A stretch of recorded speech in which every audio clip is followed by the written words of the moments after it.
Anybody got a prescription, yeah, for this love pain? Anybody got a pill I could pop for this love pain? Hello everyone, it's Keisha from Drink Coffee Make Stuff. Welcome to my channel. Today I am going to be planning in my mini size happy planner for the week of July. I think it is the 19th through the 25th. So I'm going to go ahead and take those pages off the disc. This week I have pulled these two sticker books, Celebrate and Hooray. And I am looking for some type of birthday decorations to put on the 25th, as this is my birthday week. It's also the week that I go back to school after summer break. So I go back on the 22nd, and then that's our first full day back at school. So I'm going to go ahead and speed this video up, and when I finish, I'll be back.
was a quick little spread.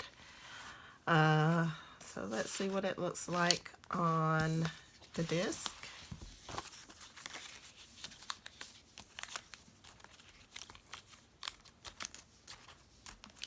All right, that is it. It's cute. It's not my most favorite spread, but I think it's cute. I think it's cute. I like the copper and the blue, and I wish this was that copper color, but you know, oh well, I may take this off. I don't know. But anyway, I hope you like this video. If you do, give me a thumbs up and leave me a comment down below. And if you want to see more of my videos, make sure you hit the subscribe button. And until next time, happy planning.